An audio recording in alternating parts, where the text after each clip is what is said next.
Hey guys, this is Preeti. Welcome back to my channel. Guys, आज हम बात करने वाले हैं स्क्रीम सीरीज की सेकंड फिल्म के बारे में, जिसका नाम है स्क्रीम 2 और जो 1997 में रिलीज हुई थी। इसे भी डायरेक्ट किया है वेस क्रेवन ने। IMDb पर इसका रेटिंग है 6.2 आउट ऑफ 10। रॉटेन टोमेटोज पर इसका स्कोर है 81% एंड मेटाक्रिटिक स्कोर है 63%। स्क्रीम 1 के उस भयानक हादसे के बाद पूरे 2 साल बीत चुके हैं। हमें पता चलता है क्राइम रिपोर्टर गेल वेदर्स, जो उस हादसे की एक सर्वाइवर भी है, उसने इस उड्सबोरो मैसेकर के ऊपर एक किताब लिखी है और उस किताब पर बेस्ड एक फिल्म भी बनाई गई है जिसका नाम है स्टैब। इस रियल लाइफ स्टोरी को लेकर लोगों में क्यूरियोसिटी बहुत ही ज्यादा है। गेल तो स्टार बन चुकी है, सारे रिपोर्टर्स उसे इंस्पिरेशन मानने लगे हैं। लेकिन इस सब के चक्कर में सिडनी की हालत बहुत खराब हो गई है। उसे हर रोज अननोन नंबर से कॉल्स आने लगे हैं। मतलब ये जैसे लोगों के लिए मजाक बन चुका है। उस पर क्या गुजरा ये तो कोई सोच ही नहीं रहा। हम विंसर कॉलेज के तो स्टूडेंट्स मॉरिन और फिल से मिलते हैं, जो लोग जा रहे हैं स्टैब मूवी देखने। मॉरिन को हॉरर फिल्म्स बिल्कुल भी पसंद नहीं। ऊपर से पूरा cinema hall ghost face costume से भर चुका है। लेकिन फिल बहुत ही ज्यादा एक्साइटेड है क्योंकि उसे ये स्लैशर मूवीज बहुत पसंद है, तो वो भी एक कॉस्ट्यूम अपने पास रख लेता है। लेकिन उसे तो पता ही नहीं जिस मूवी को वो एंजॉय करने यहाँ आया है वो ही उसकी मौत का कारण बनेगा। क्योंकि मूवी शुरू होने के कुछ देर बाद ही जब फिल बाथरूम जाता है, वहाँ उसे कोई घोस्ट फेस किलर बहुत ही बेरहमी से चाकू से वार करके मार डालता है। इसके बाद उसी मास्क को पहने ये खूनी चला जाता है मॉरिन के पास, जिसे लगता है ये फिल है। मगर जैसे ही मॉरिन उसे टच करती है, उसके हाथों पे खून लग जाता है। वो डर से चिल्लाने लगती है, मगर वो खूनी उसे भी चाकू से एक के बाद एक स्टैब करके मार डालता है। इतने सारे लोग समझ ही नहीं पाए ये रियल मर्डर है। उन्हें तो लगा ये शायद कोई पब्लिसिटी स्टंट होगी, जब तक उन्हें एहसास हुआ घोस्ट फेस किलर वहां से जा चुका था, या फिर ये खूनी इतने सारे कॉस्ट्यूम के भीड़ में कहीं खो चुका था।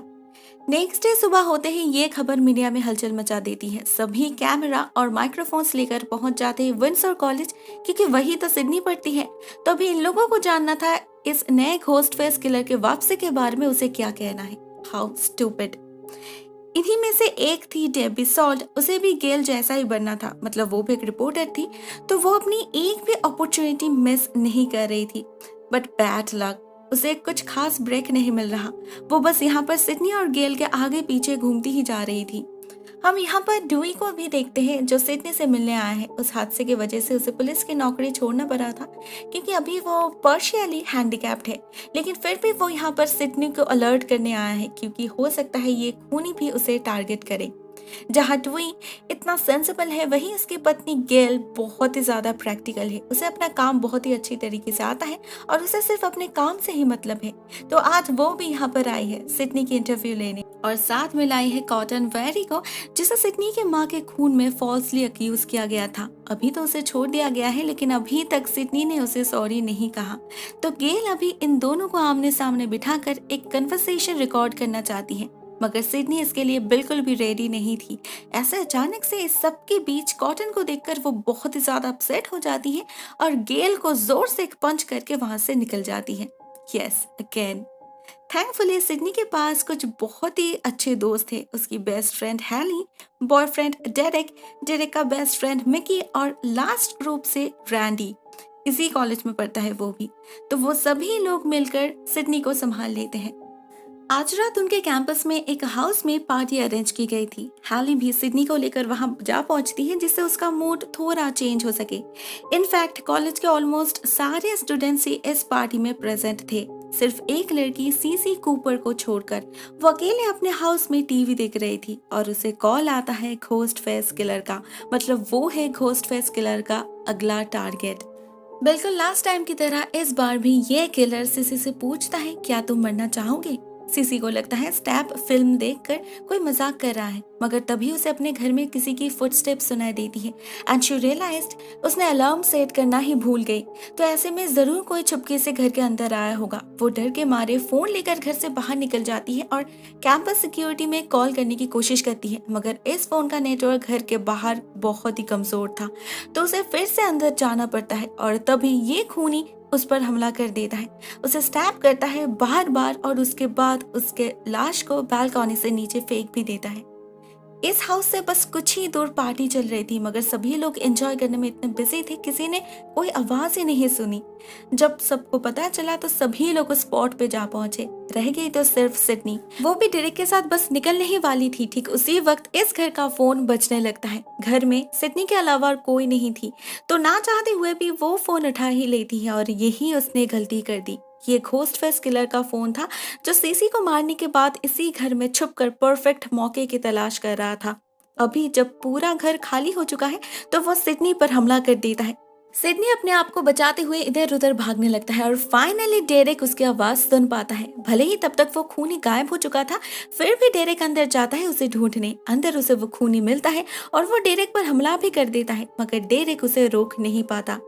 उसकी चोट गहरी नहीं थी, नो नर्व डैमेज। शायद खूनी को उसे मारने का समय नहीं मिला, या फिर बात कुछ और है।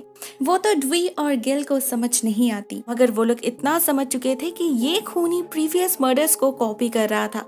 जस्ट लाइक प्रीवियस विक्टिम्स, इस बार भी मॉरिन, स्टीव और कैसी खून हुए थे, क्योंकि फिल का सरनेम था स्टीवेंस और सीसी का असली नाम था केसी। तो सिडनी के सिक्योरिटी के लिए 2 ऑफिसर्स हर वक्त उसके साथ रहने लगे, लेकिन सिडनी डेरेक को लेकर परेशान थी। वो सबसे डिस्टेंस मेंटेन करने लगी थी, जिससे उसके कारण और किसी को मरना ना पड़े।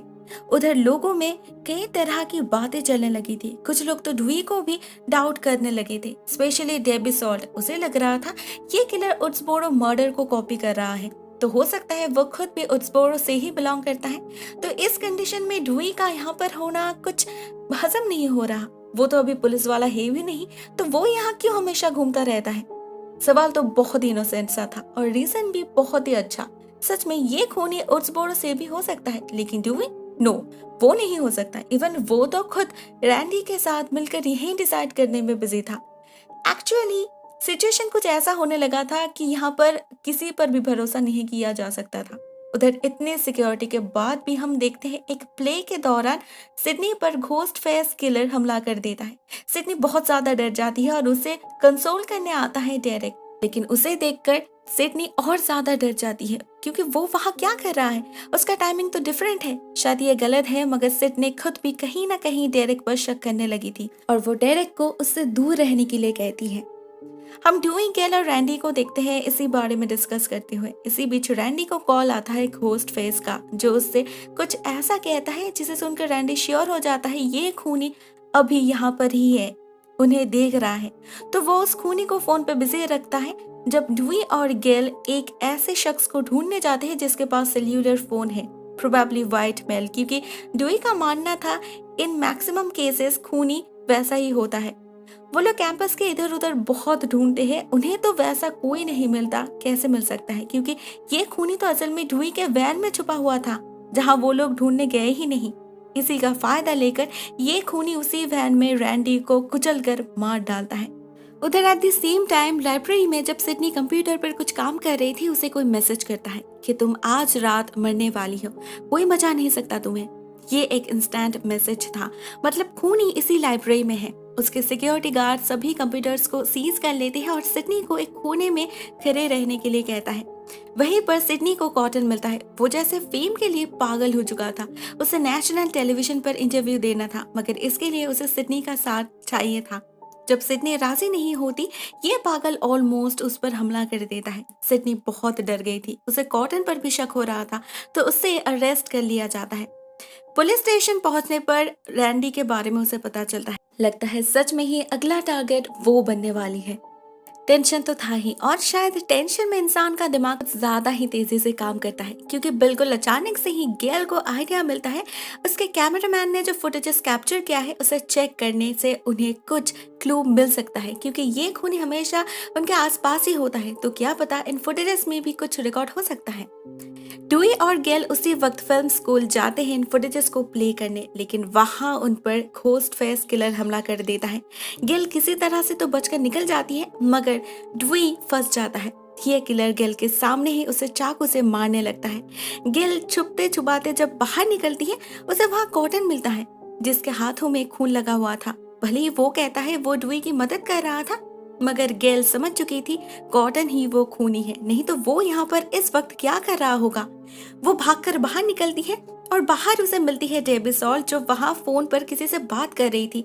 उसके हाथों से फोन लेकर गेल उसी वक्त इमरजेंसी नंबर पर कॉल करती है और उन्हें इन्फॉर्म करती है कि कॉटन वेरी वो खूनी है। दूसरी तरफ हमें पता चलता है सिडनी के सेफ्टी के लिए उसे कैंपस से हटाकर किसी अननोन दूसरी जगह पर शिफ्ट किया जा रहा है। उसके साथ है हैली और वहीं दो पुलिस ऑफिसर्स। मगर उनके डेस्टिनेशन तक पहुंचने से पहले ये घोस्ट फेस किलर उनके गाड़ी पे हमला कर देता है। एक एक करके दोनों ऑफिसर्स को ही मार डालता है, लेकिन इस प्रोसेस में वो खुद भी बेहोश हो जाता है। इसी का फायदा लेकर सिडनी और हेली बहुत मुश्किल से गाड़ी से बाहर निकलकर भागने लगते हैं। मगर सिडनी को इस नकाब के पीछे असली चेहरा देखना था, तो वो फिर से एक बार गाड़ी के पास वापस आती है। मगर उसे पता ही नहीं था ये खूनी गाड़ी में नहीं बल्कि हेली के पीछे है, जो उसका गला काट कर उसे मार डालता है। सिडनी अकेले भागने लगती है। वो ऑडिटोरियम में जा पहुंचती है। वहां म्यूजिक तो चल रहा था, मगर कोई भी उसे दिखाई नहीं दे रहा था। वो स्टेज पर जा पहुंचती है तो ये खूनी भी वहां पहुंच जाता है। हम देखते हैं इसने डेरेक को भी बंदी बनाया है। जब सिडनी जल्दी से उसे फ्री करने जाती है, तभी ये खूनी उसके सामने अपना मास्क हटाती है और हमें पता चलता है ये साइको किलर और कोई नहीं मिकी था, डेरेक का बेस्ट फ्रेंड। और वो ये भी कहता है कि सबके पीछे मास्टरमाइंड असल में डेरेक का ही है, वो सिर्फ विक्टिम होने का नाटक कर रहा है। सिडनी बहुत कंफ्यूज्ड हो जाती है और कंफ्यूजन के चक्कर में उसे फ्री करने में वो लेट कर देती है और मिकी उसे शूट कर देता है, क्योंकि सच में वो डेरेक इनोसेंट था। उसका असली पार्टनर तो डेबी सॉल्ट है, जो असल में बिली की माँ है, उस बोड़ो मर्डरर जिसे गेल और सिडनी ने मार डाला था। वो अपने बेटे के मौत का बदला लेने के लिए वापस आई है और मिकी वो तो उसके लिए एक स्केपगोट था। हर एक मर्डर के बदले में डेबी उसे पे करती थी और अभी वो सारा दोष उस पर ही डालने वाली है। जब मिकी प्रोटेस्ट करता है तो डेबी उसे शूट कर देती है। डेबी अपने साथ गेल को लाई थी, जिसने पहले भी बिली की माँ को देखी तो थी, मगर तब वो बहुत ही ज्यादा बल्की थी। अभी वेट लॉस करके वो बिल्कुल अलग ही दिख रही है और नाम भी चेंज कर ली है। इसीलिए कुछ जाने पहचाने से लगने के बाद भी गेल उसे पहचान नहीं पाई। जब डेबी ने मिकी को शूट की थी, उसके हाथ में बंदूक थी, जिससे गोली चलकर लगती है गेल के पेट में और वो स्टेज से नीचे गिर जाती है। तो अभी बची थी सिर्फ सिडनी। फिर से एक बार चूहे बिल्ली का खेल शुरू होता है। तो कुछ देर लुका छुपी और हाथापाई के बाद डेबी सिडनी पर कब्जा कर लेती है। वो उसे बस टैप करने ही वाली थी, लेकिन ठीक उसी वक्त वहां आ जाता है कॉटन, जो डेबी पर बंदूक तान देता है। लेकिन डेबी बहुत ही स्मार्ट है, वो कॉटन को मैनिपुलेट करने की कोशिश करती है। सिडनी के वजह से ही तो उसका 1 साल बर्बाद हुआ था, तो वो क्यों अभी सिडनी को बचाएगा। लेकिन कॉटन को पता था उसे क्या करना है। आफ्टर ऑल वो कोई खूनी तो है नहीं, उसे लोग बार बार गलत समझते हैं। वो उस वक्त सच में ड्यूई को संभाल ही रहा था। असली खूनी तो डेबी था, घोस्ट कॉस्ट्यूम में, जिसे उस वक्त फिल्म स्कूल के बाहर देखकर भी गेल को शक ही नहीं हुआ, शायद उसके इनोसेंट अपीयरेंस के लिए। सो नाउ कॉटन के हाथ में डिसीजन है और वो बिल्कुल सही डिसाइड करता है। वो डेबी को शूट कर देता है और साथ में सिडनी और गेल को बचा लेता है। लेकिन ऐसे लोग मरते मरते भी वापस आते हैं, जैसे मिकी। वो फिर से एक बार जिंदा होकर उन पर हमला कर देता है, मगर गेल और सिडनी दोनों ही उसे एक साथ शूट करती है, जिससे वो अभी और कभी भी वापस नहीं आ सकता। फाइनल सीन में हम देखते हैं ड्यूई जिंदा है। वो फिर से एक बार बच गया था, तो उसे हॉस्पिटलाइज किया जाता है और इस बार गेल उसके साथ ही हॉस्पिटल जाती है, क्योंकि उसके लिए अभी उसके कैरियर से ज्यादा उसका पति इम्पोर्टेंट है। सारे रिपोर्टर्स सिडनी को घेर लेते हैं एक्सक्लूसिव इंटरव्यू के लिए, मगर सिडनी उन्हें कॉटन की तरफ रेफर करती है। सारे क्रेडिट्स उसे देती है, क्योंकि उसे पता है कॉटन को यही चाहिए था। उसे क्रिमिनल नहीं हीरो बनना था, अपने ऊपर से सारे एलिगेशंस क्लियर करना था। और वैसे भी ये तो बिल्कुल सच है, सिडनी ने उसके प्रति अन्याय किया है। उसका 1 साल बर्बाद हुआ है सिडनी के लिए, तो इतना तो वो डिजर्व ही करता है। दोस्तों, ये फिल्म यहाँ पर ही एंड हो जाती है। ऑनेस्टली मुझे ये फिल्म पहली वाली फिल्म स्क्रीम से ज्यादा पसंद आई। काफी ट्विस्टी है। आपको कैसी लगी कमेंट सेक्शन में मुझे जरूर बताना। दोस्तों, मैं इसके अगले 2 पार्ट्स भी बहुत ही जल्द एक्सप्लेन करने वाली हूँ, so stay tuned for that. And for now, thank you so much for watching this video. Take care, Tata.